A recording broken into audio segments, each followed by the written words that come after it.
Once again, welcome to the program. Russian President Vladimir Putin has touched down in the Chinese city of Harbin. It's his second day of his Beijing tour, marking his first international trip since re-election. Mr. Putin opened the 8th Russia-China Expo and the 4th Russia-China Forum on Inter-Regional Cooperation. And during this forum, Mr. Putin said the Russian-Chinese partnership improves the economies, energy, security, job market, and the quality of life in both countries. He also took part in a commemorative event at the memorial to Soviet soldiers who died in the battles for China's liberation during World War II.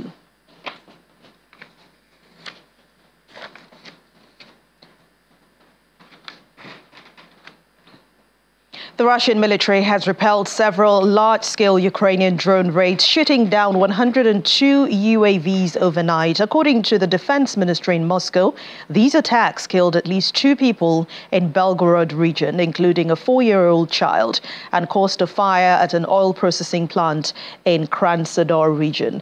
The ministry said in a statement the Russian air defenses had thwarted a number of terrorist attacks, shooting down 51 drones over Crimea and 44 drones over Krasnodar region in the southern part of the country. 6 more Ukrainian UAVs were intercepted over the border in Belgorod region and 1 over the Kursk region. Officials added that the Russian naval aircraft and coastal patrols also destroyed 6 Ukrainian unmanned boats in the Black Sea.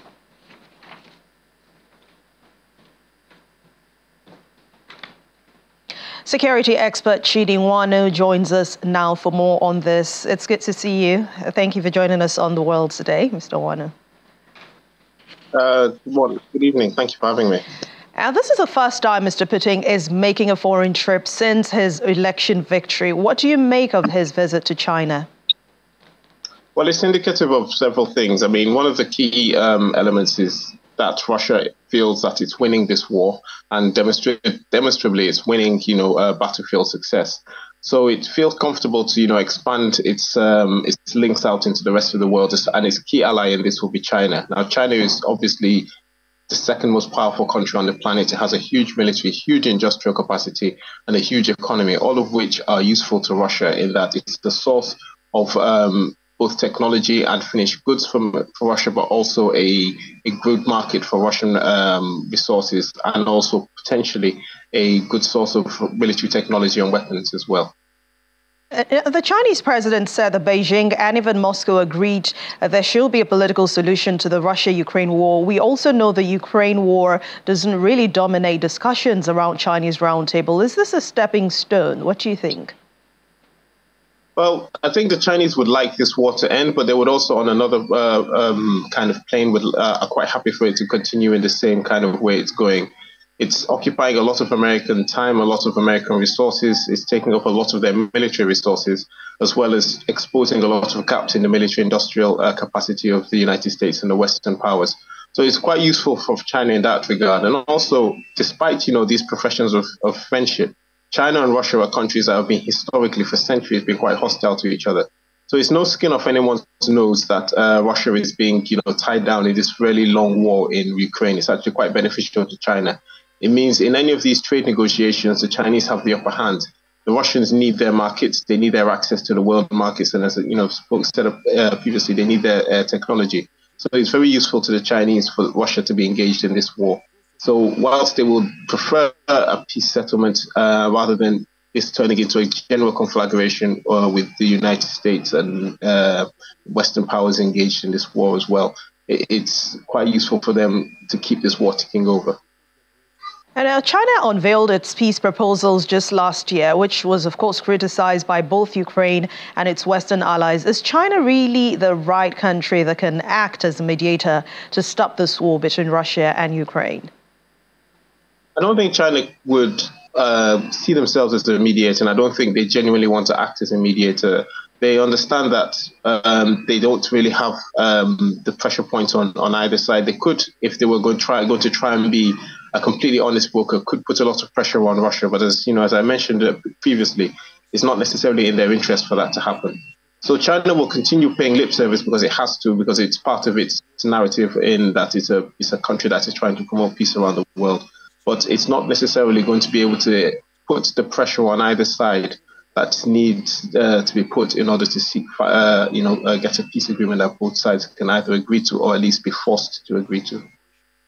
While Mr. Putin is on that trip, his troops are already advancing in the Ukrainian city of Kharkiv. As we hear, thousands have already fled that city, if you recall, since Russia launched a cross-border attack last week. Do you think that Ukraine troops can hold the fort in the battlefield even while they wait for U.S. military aid? Well, I think the Ukrainian forces, there's a lot of variables in this, but the units or the number of troops that Russia has assigned to this task are not enough to capture a city the size of Kharkiv. And at this point, this isn't 2022. The Ukrainians are not unprepared. They know what's coming. They've been fighting the Russians for 2-3 years. They know how to fight them. The big problem that the Ukrainians... All right, I guess we lost Mr. Chidinwanu there, security expert, but thank you very much for your contribution on The World Today. We continue with other stories now. Trucks carrying humanitarian aid into Gaza have begun moving ashore after arriving through the floating pier built by the U.S. military, and that's according to the U.S. Central Command. The pier was anchored to a beach in Gaza on Thursday and will be used to funnel aid from various countries into the besieged strip, with all other border crossings closed and a catastrophic humanitarian disaster unfolding inside their area. The U.S. had begun building the $320 million pier in late April, as it has also emphasized that it is a temporary measure that is entirely humanitarian in nature and will involve aid commodities donated by a number of countries and humanitarian organizations. Officials are saying that hundreds of tons of aid have arrived in Cyprus, where screening takes place before being loaded on the ships for delivery. Authorities are also saying that the United Nations, primarily the World Food Programme, will be responsible for the onward distribution of aid. Meanwhile, Israel has accused South Africa of bringing biased and false claims to the UN's top court in an attempt to force it to stop its military campaign in the city of Rafah. It comes as the International Court of Justice began 2 days of hearings on Thursday when South Africa told the court that Israel intended to wipe the Palestinians off the face of the earth. Israel's Deputy Attorney General for International Law, Gilad Noam, argued that his country is fighting a war against Hamas and denied that genocide is being committed. The court is already considering a case brought by South Africa in January accusing Israel of committing genocide in Gaza, but Israel has rejected that claim as false and grossly distorted. Meanwhile, South Africa is also seeking to force Israel to allow unimpeded access to Gaza for aid workers, journalists, and investigators. Since its initial application, South Africa found itself compelled to return to this court, both in February and March 2024, to request for the indication of additional provisional measures to prevent Israel's persistent acts of genocide against the Palestinian people in Gaza. Despite the short notice of this oral hearing, South Africa has traveled here today to do what it can to urgently stop the ongoing genocide. The gravity of the attacks requiring urgent and speedy proceedings to preserve the rights of the Palestinian people, a commitment which South Africa takes seriously. Israel is escalating its attacks on Palestinians in Gaza, and in so doing is willfully breaching the binding orders of this court. Israel similarly breaches the binding resolutions of the United Nations Security Council, erroneously believing from the lack of countermeasures by the international community that it is exempt from having to respect international law. This institutionalized impunity has led Israel to engage in this genocide, which has shocked the conscience of humanity. United Nations Secretary of State Antony Blinken said that nothing can justify the attack which took place on October the 7th by Hamas. Speaking during the League of Arab States Summit in Bahrain, Mr. Guterres called for a ceasefire and the release of all hostages remaining in Gaza. He also called for the unrestricted flow of humanitarian aid into Gaza, stressing that Israel's potential attack on the southern city of Rafah is unacceptable.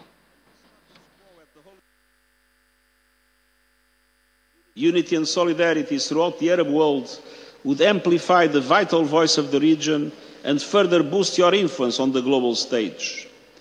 It can help this region find peace, make the most of its enormous potential, and further contribute to the global good. In all this work, you can count on the United Nations and on me personally for our support and partnership. Of course, nothing can justify the abhorrent 7 October terror attacks by Hamas, and I reiterate my call for the immediate and unconditional release of all hostages. And nothing can justify the collective punishment of the Palestinian people. Yet the toll on civilians continues to escalate. Entire families wiped out, children traumatized and injured for life, people denied access to the very basics for human survival, a looming famine. Any assault on Rafah is unacceptable. It would inflict another surge of pain and misery when we need a surge in life-saving aid. It is time for an immediate humanitarian ceasefire and unimpeded access for humanitarian assistance throughout Gaza. UNRWA remains the backbone of our operations in Gaza and the lifeline for Palestine refugees across the region. It needs full support and funding. UN Chief Antonio Guterres. Now, dozens of protesters took to the streets in Tel Aviv this time, demanding for the dismissal of Israeli Defense Minister Yoav Gallant. That's after he warned the Prime Minister Benjamin Netanyahu of Israel to rule out military rule over the Gaza Strip after the Hamas-Israel war. But protesters waved Israeli flags and chanted slogans, with some of them disrupting traffic. Mr. Gallant's critics argued that he gives a present for Hamas's weakened as Hamas and weakens the Israeli army.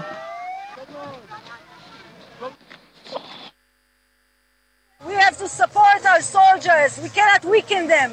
What Gallant is doing is undermining the support that we need to give to our soldiers. To stop this is to deport all the Arabs, and that's not going to happen, right? So at least what we should do is make sure that we have our army there. Instead of putting all his powers to make Israel win this war, he does the opposite and leads us to lose the war.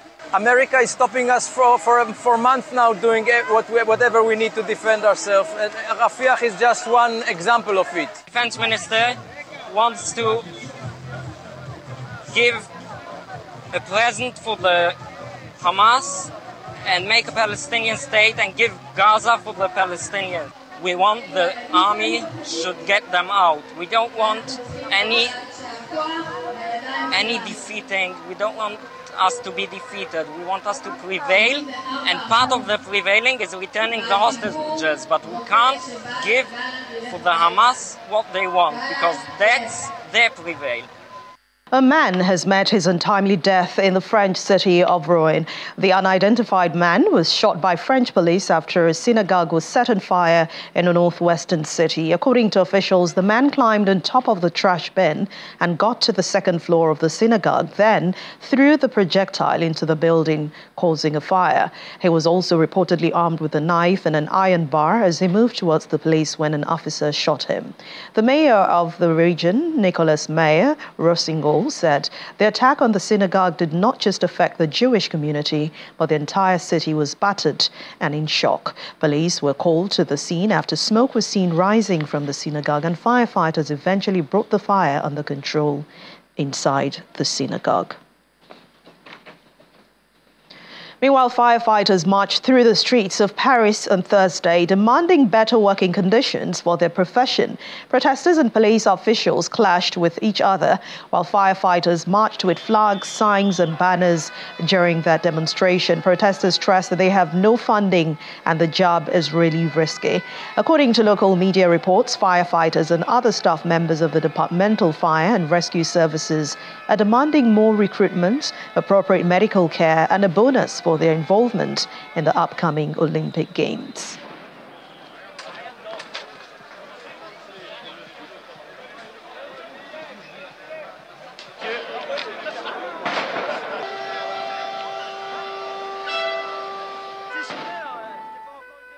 Two police officers have been killed and one injured in Malaysia, and that's after a man suspected to be part of the hardline Jemaah Islamiyah group stormed a police station. The attack took place in the early hours of today in the town of Ulu Tiram in the southern state of Johor, as police on duty dealt with a couple that had said they wanted to make a statement about an incident.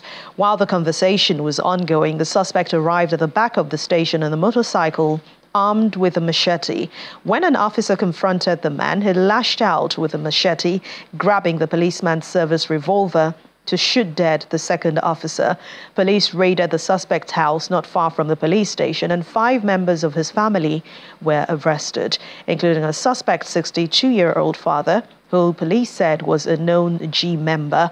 The couple were lodging the police report, and they were also detained.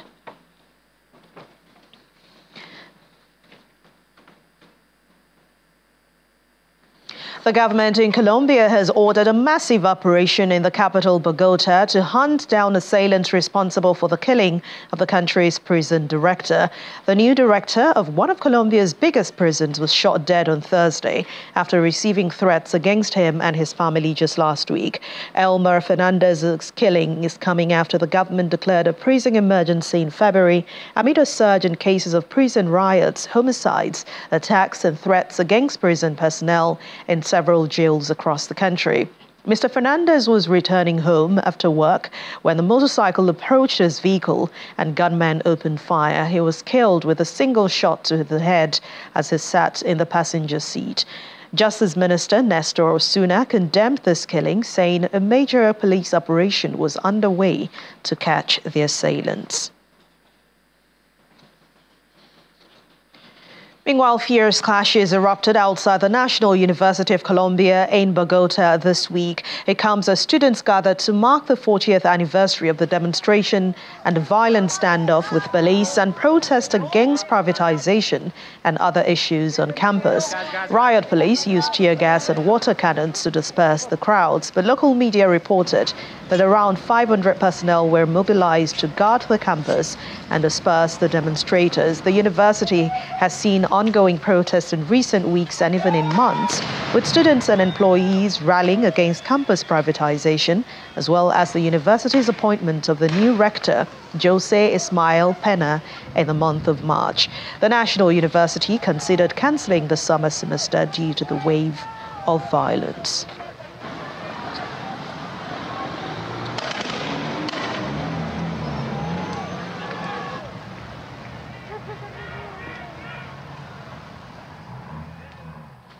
Well, a quick check on the weather now. 4 people have been killed after thunderstorms hit southeast Texas. The powerful storms also knocked out power to nearly 1 million homes and businesses. 2 people died as a result of fallen trees and 1 from a crane blown over. The storm has now moved to the neighboring Louisiana, with flood warnings in place for the Gulf Coast. In Houston, traffic lights were out. Office windows were blown through the glass strewn across the city streets. Residents have, however, been warned to stay indoors due to the severity of the storm.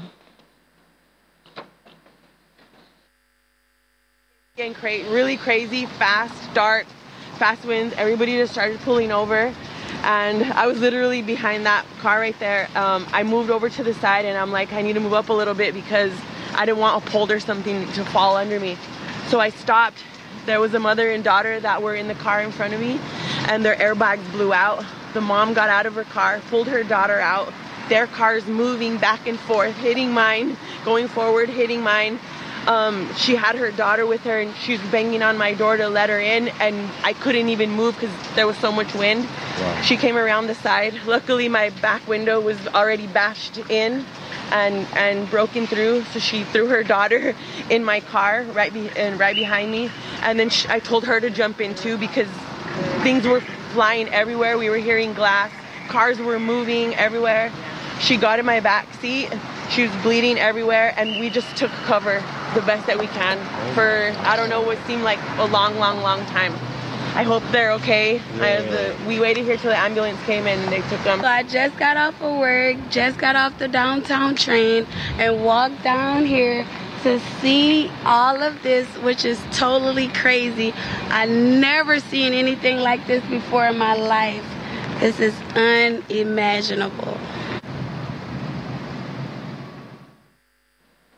Well, our Washington correspondent Maria Behr joins us now for more on this weather condition devastating that's part of Houston. Hi, Maria. Well, fierce thunderstorms in Texas, Houston, and to neighboring Louisiana, which it is heading towards now. Do we know if the situation is calm as we speak?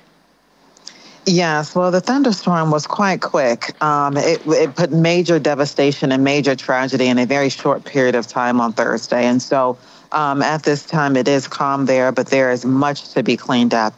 There will be power outages for close to 1 million people in the Houston area, and they can expect that to be a long-term, potentially, that they're going to be without power, which brings forth a whole host of other potential challenges for the community. As you mentioned, there were 4 that were killed, possibly 5 individuals.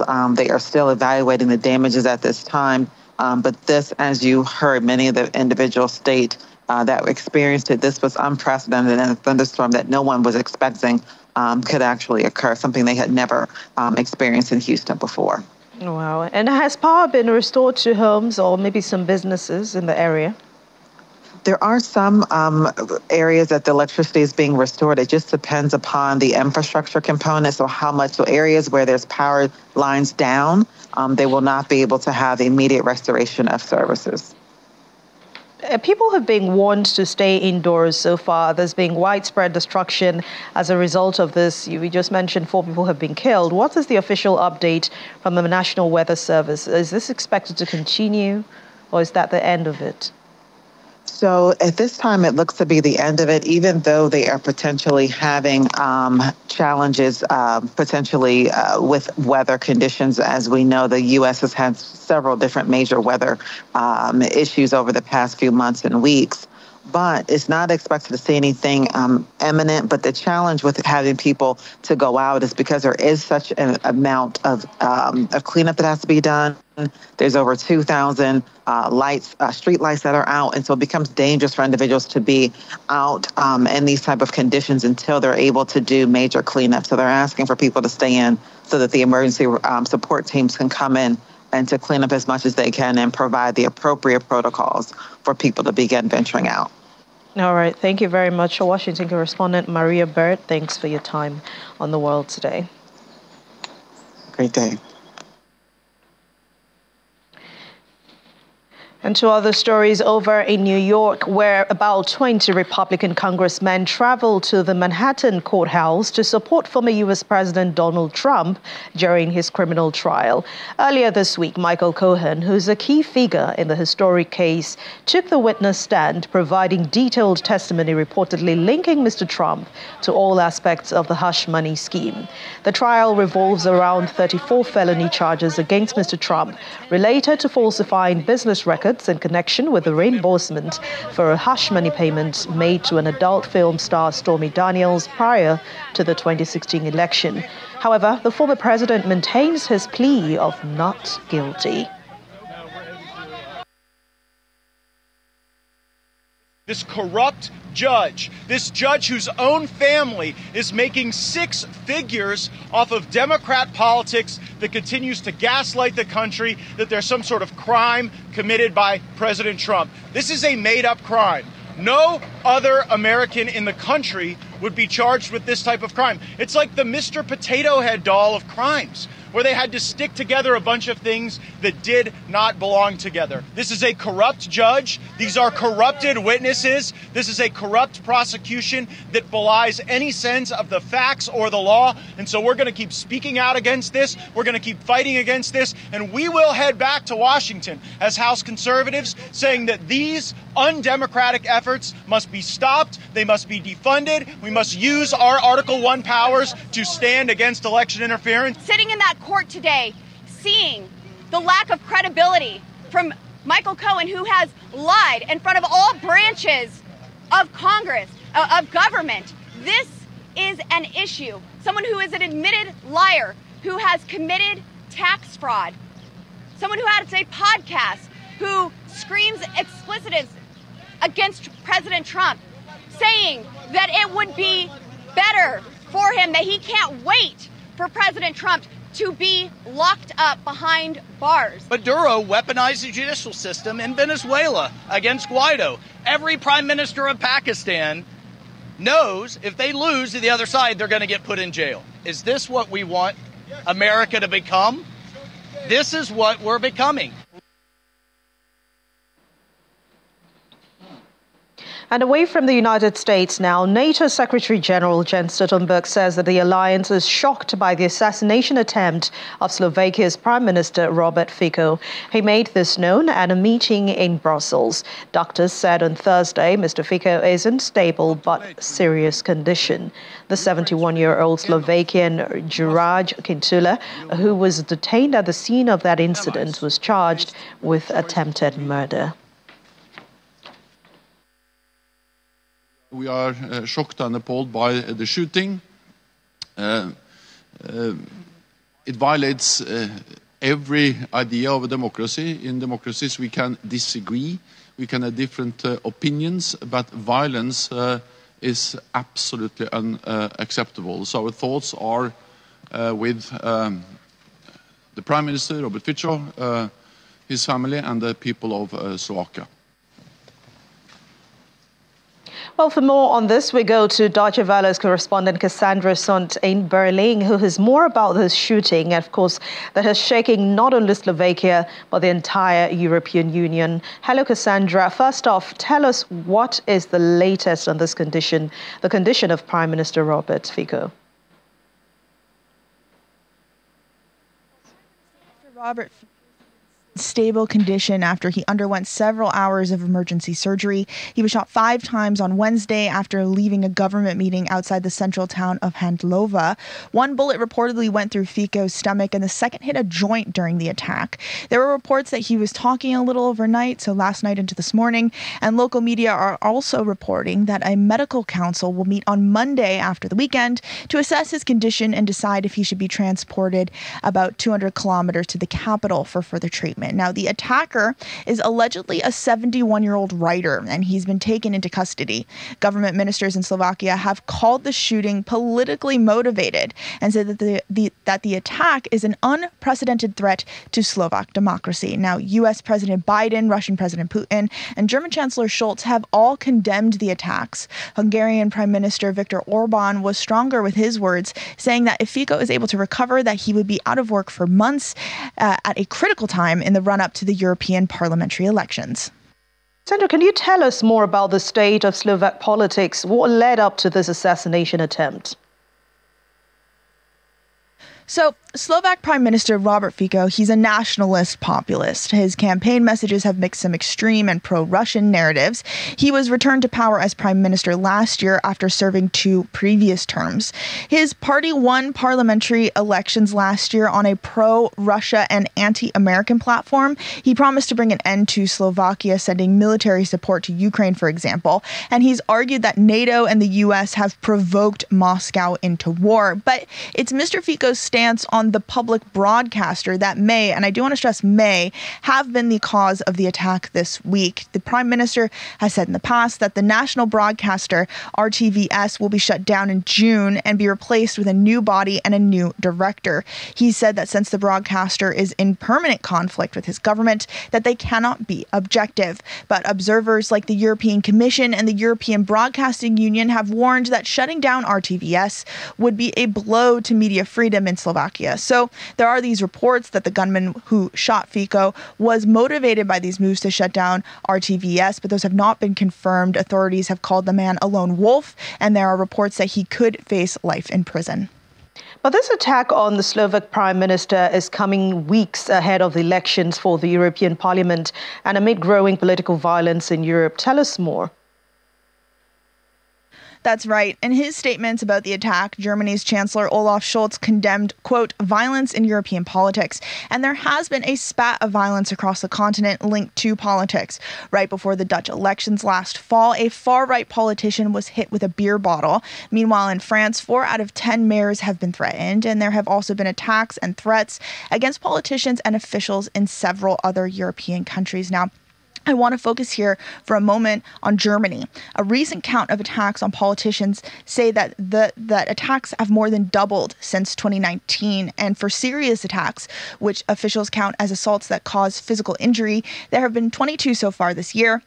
Compare that to 27 for all of last year. That's according to the Federal Criminal Police Office. So 2 serious attacks in recent weeks have included an attack on the former mayor of Berlin in a library here in the capital. The other was a European Parliament member for the center-left Social Democratic Party. That man was attacked by 4 people in the eastern German city of Dresden. While the far-right party, known as the Alternative for Deutschland, has seen several attacks on its party members, it's the Greens that have suffered the most attacks by far, according to statistics. Campaigners say that those attacks often have far-right or Nazi undertones or overt messages. The Greens say that they are hiring extra security as the campaign for the European elections continues through June 9th. All right, thank you very much, Deutsche Welle correspondent Cassandra Sant in Berlin. Thanks for your time and your contribution on the World Today. And staying in Europe, a Turkish court in Ankara has sentenced former pro-Kurdish party leader Selahattin Demirtas to over 40 years in prison for his role in instigating the 2014 protests following an Islamic State attack on the Syrian Kurdish town of Kobani. Another prominent pro-Kurdish leader, Figen Yokastag, also received a sentence of just over 30 years. The protests, which resulted in the deaths of 37 people, were sparked by accusations that the Turkish military stood by as Islamic State militants in Kobani. Among a total of 108 defendants charged with 29 offences, including homicide and harming the unity of the Turkish state, many senior figures from the People's Democratic Party were convicted. And the People's Democratic Party has consistently denied these charges. The court's decision is expected to further strain political tensions in Turkey, where the HDP is already facing the threat of the shutdown in a separate legal case.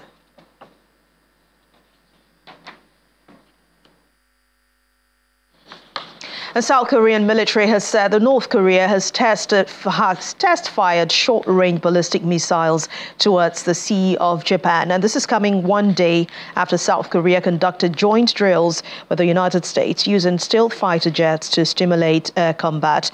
According to a statement, South Korea's Joint Chiefs of Staff said the launches were made from North Korea's eastern coast region of Wonsan and that the country had bolstered its surveillance posture and it was maintaining readiness. While the South's military did not specify the latest type of weapon, North Korean state media reported that its military has been testing multiple launch rocket systems that are being upgraded. North Korea also denounced the plan by South Korea and the United States to stage joint annual military exercises in the month of August, warning that they could face a catastrophic aftermath if the drills are carried out, and it described them as a nuclear attack exercise.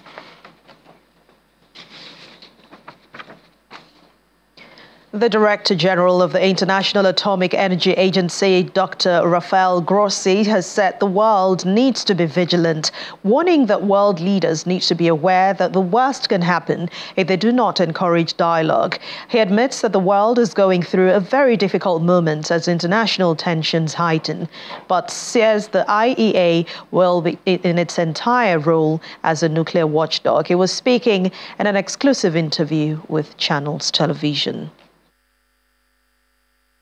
We are sometimes known as the nuclear watchdog. And, it's a description that might be for some uncomfortable. I'm not uncomfortable. When it comes to preventing nuclear weapons from appearing, I like to be a watchdog. So we try to be this institution that does that as well, as efficiently as possible. But it's obvious that we are going through a very difficult period in international relations where tensions have flared up in a big way, and we need these institutions to try to avoid the worst. Are you afraid that the worst can happen? I think it's a possibility. We have to be aware of this. We have to be conscious of the fact that if we do not take the necessary actions, and if we are not proactive in facilitating solutions, in opening ways for dialogue, this might happen. The unthinkable may happen. We've seen it recently. People were saying there will never be a war, Russia, Ukraine. Well, then one day it happened. People were saying, let me cite a case which we have not mentioned yet, that North Korea would never. Then they tested a nuclear weapon, and now they have nuclear weapons. For more on this conversation, please watch Hard Copy tonight at 8 p.m. on all our platforms. Saudi Crown Prince Mohammed bin Salman has held talks with Syrian President Bashar al-Assad during a meeting on the sidelines of the 33rd Summit of Arab League's Council in Manama. According to Syrian presidency, Mr. Assad stressed the need to develop mechanisms of coordination between Arab countries, while Saudi Crown Prince pointed out that all Arabs have an interest in seeing a strong Syria return. The visit is coming months after the Syrian embassy in Riyadh had reopened following years of closure. Syria is taking part in the Arab Summit meetings for the second time in a row, following a 12-year hiatus after its membership in the Arab League was restated recently after a 12-year suspension after Damascus refused to accept the group's plan to end the war in the country. The Arab League excluded Syria from the league after the civil war in the country, in which 14 million people were displaced and more than 350,000 people were killed. South Africans living abroad are voting ahead of the main polls slated for May the 29th this year, and they are the first set of voters to cast their ballots. South Africa voters living in Algeria, Egypt, Iran, Jordan, Kuwait, Saudi Arabia and Syria are all casting their votes at their respective foreign missions between 7 a.m. and 7 p.m. local time. South Africans in over 100 countries will vote on Saturday, and voting will be extended to Sunday for voters in London, where nearly a third of over 76,000 South African voters living abroad are expected to cast their ballots. Voting will not happen in Israel, Ukraine and Sudan, which are all currently experiencing conflict. And still in South Africa, farmers are enjoying a boost in foreign demand for their red meat. Industry experts share their views on the growing international demand for South African beef and other meat products, particularly in the Middle East. And insecurity in Nigeria is a major threat to the stability and development of a nation and its citizens, posing great challenges to students and schools, thereby hindering continuous education. At a media roundtable right here in Lagos, the Women Advocates Research and Documentation Center, which is a civil rights organization, brings together partners and the media in creating awareness on the 2015 Safe Schools Declaration project, and also highlight the pertinent role the fourth estate of the realm plays in implementing policies in the country. Our correspondent Layo Laride was there and now reports. The safety of every school child is paramount to the preservation of the next generation of any country. Sadly, insecurity, among other factors, has constantly been one of the major difficulties hindering education of students in Nigeria. This was the crux of a media roundtable organized by the Women Advocates Research and Documentation Center, Ward C, to discuss the important assignment the media, civil society organizations, the government and the community have in implementing safe school policies. The aim of the project is to see to the effective implementation of safe school policies in Nigeria, especially the domestication of the national policy on safety, security and violence-free schools. The lack of awareness among the public. More needs to be done, and the media have a key role to play in this. Founder, Director of Ward C, Abiola Akiode Afolabi, speaks on the reason behind organizing the meeting. This gathering is to support the understanding of the media about the Safe School Declaration that was adopted by Nigeria in 2015, which is a global initiative that started from Norway and responds to issues of safety and security of schools. This is the second phase of the awareness of the Safe School Declaration in Lagos. The first phase was in the north of the country, the hardest hit by insecurity, hampering the learning of children.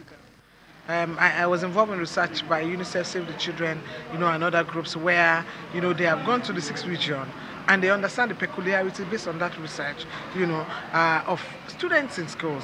So it is laws are made by that process. So we'd expect that with the work that a lot of people are already doing around school, the government should be able to draw a legal framework from it. We are working with the National Human Rights on it, but what we are saying is that it's important for government to declare this as an issue and to contribute to it, especially because the government has adopted the Safe School. People living with disability also have a call for inclusion and priority for their community when safety measures are being put in place in schools. For people with disability, we need inclusion for the safety. For people with disability, number one, we need an inclusive schools.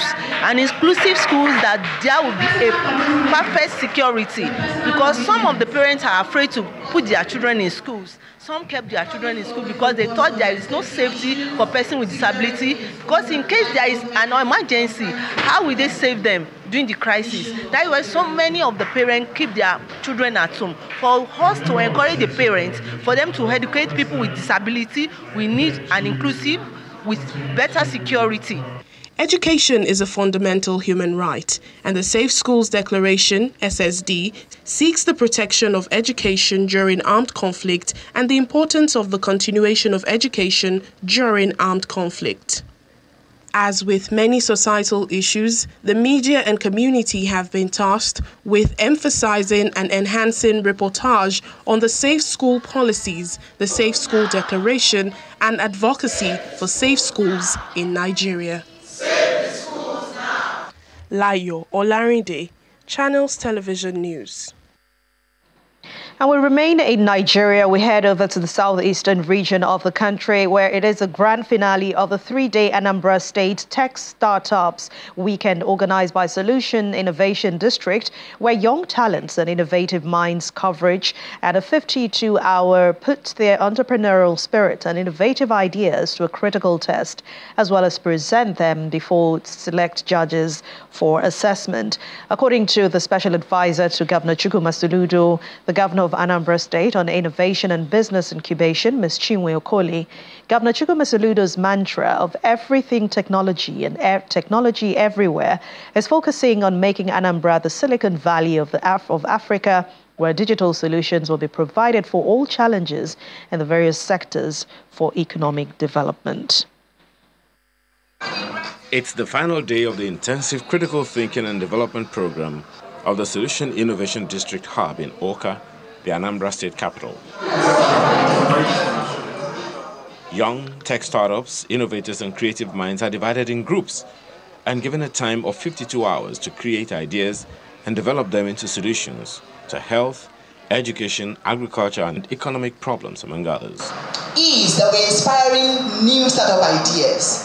We want to change the startup landscape of Anambra State so that in the next few years, startups will be hearing their names out of Africa, would be from Anambra State. The grand finale features the tech startups making their presentations before seasoned innovation judges. You will now select the particular crops that you want to venture into. If it's livestock, then when you click on livestock, we have so many of them. We have poultry, we have fishery. You can click on it These 5 groups covered agriculture, health, education, and the environment, among others. After commending the efforts of the tech startups, the judges announced Team Study IQ as winner with a prize of ₦500,000.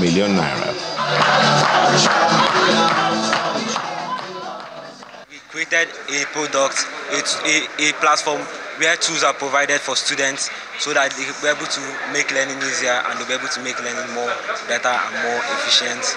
And also, they can upload their PDFs, their textbooks. They can upload their textbooks and generate questions from those textbooks. So they can use those questions to learn. They can collaborate with their classmates. They can collaborate with their friends and can also answer questions together.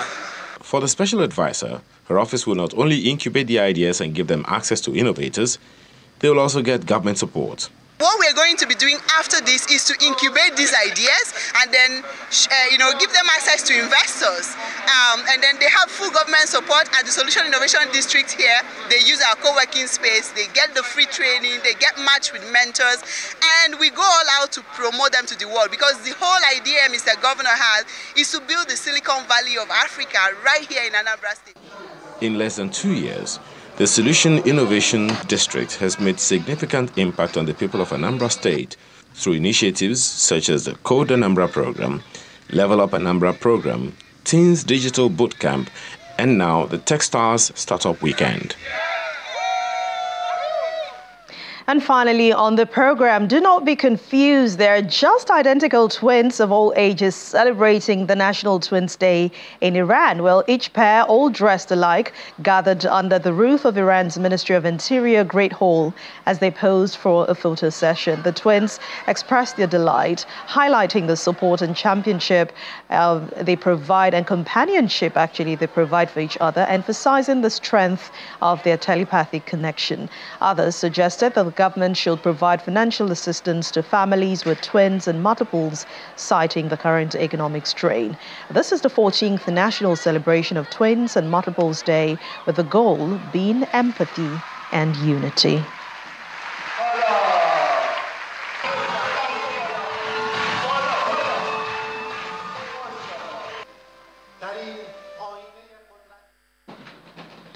And that's where we draw the cuttings on this week's edition of The World Today. Thank you so much for watching. I'm Anne Nwawadu. Have a wonderful weekend.